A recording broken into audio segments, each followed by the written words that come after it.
खुलुमबाय बे समाव बड'लेण्ड इंखं टेलिभिजननि स्टुडिअ आं मिथिका नार्जारि दिनै फुंबिलिनि गाहाय रादाबफ्राव दङ।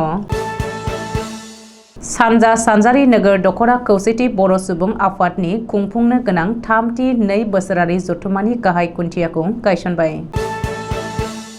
सिलाफोथार दखरा इउबिपिअनि 3थि 2 बोसोरारि जथुम्माया थुंगेबाय। मुंख्लं लक्ष्मण रामसियारि आरो सनेश्वर बर' गोसोखां जोलुर बादायलायनाया थुंगेबाय। बयथामारियाव एपिडिएसएलनि मावफारियाफ्रा पाब्लिकजों गाग्लोबजादों। मिरुनि सावस्रि मन्थ्रि मन्दाबियाया आसामाव मोन 16 सावस्रि मिरुनि अन्थाइ खाम्फा बेखेवदों। गसाइगावआव दिनै आर.एन.बि देहा फाहामसालिनि गोदानै लुफुंजानाय न' बेखेवदों। दानिया फैदोनि आबुं रादाबाव।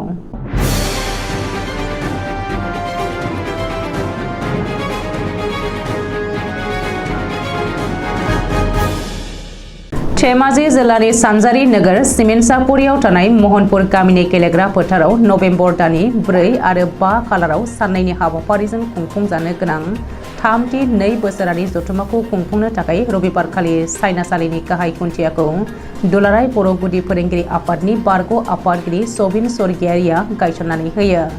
गाहाय खुन्थियाखौ गायसननाय समाव गावनि बिबुंथियाव बुङोदि खुंफुंनो गोनां सानजा सानजारि नोगोर दखरा खौसेथि बर' सुबुं आफादनि जथुम्मायाव गोबां रायजो राजाफ्रा नुजाथिनायजों खुंफुंजागोन। थाखानाय थांखिफोरजों लोगोसे गोदान थांखि आरो नोजोरजों खामानिखौ मावलांनो हागोन आरो मोनफ्रोमबो बिथिङाव हारिया दावगानायाव गोख्रों बिफाव लागोन। गाहाय खुन्थिया गायसननायावनो बाहागो लाफैदोंमोन सानजा सानजारि नोगोर दखरा खौसेथि बर' सुबुं आफादनि आफादगिरि राजु बसुमतारी, गाहाय नेहाथारि सुनित बसुमतारी, लेङाइ आफादगिरि जितेन बर', मनुज नार्जारि, बानजाय आफादनि आफादगिरि दिपेन गयारि, गाहाय नेहाथारि अनारु स्वर्गियारिजों लोगोसे बानजाय आफादनि आफादगिरि, गाहाय नेहाथारि आरो गामिनि रायजो राजाफ्रा बाहागो लादोंमोन। धेमाजि जिल्लानि सिङाव थानाय सिलाफोथार दखरा खौसेथि बर' सुबुं आफाद एबा इउबिपिअनि 14 आरो 15 अक्ट'बराव साननैनि हाबाफारिजों खुंफुंनाय खुंगा 3थि 2 बोसोरारि जथुम्माया जोबनानै थाङो। हाबाफारि बायदियै आफादनि फिरफिलाखौ सिलाफोथार दखरा खौसेथि बर' सुबुं आफादनि आफादगिरि सनसिं ब्रह्मआ बिरहोनायनिफ्राय खालि 2थि साननि हाबाफारिया जागायो।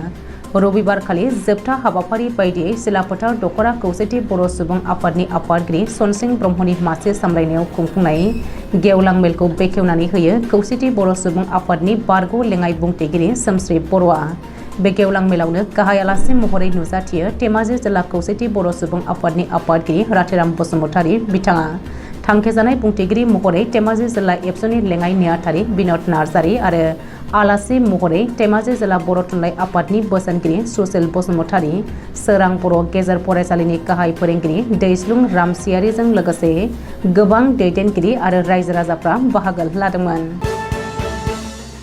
गुबुन गुबुन बोसोराव खुंबोबाय थानाय बायदिनो बे बोसोरावबो तामुलपुर जिल्लानि सिङाव थानाय नाग्रिजुलि दखरा दुलाराय बर' फरायसा आफादनि बानजायनायाव 16थि मुंख्लं लक्ष्मण रामसियारि आरो सनेश्वर बर'नि मुङाव होनाय गोसोखां जोलुर बादायलायनाया रबिबारखालि जोबनानै थाङो। बायदि बायदि रिंगु दामसा मोसानाय रंजानायजों बुंफबनाय मेहेरगोनां हाबाफारिनि गेजेरजों बे जोबथा गेलेनायखौ जुरिजेननाय जायो।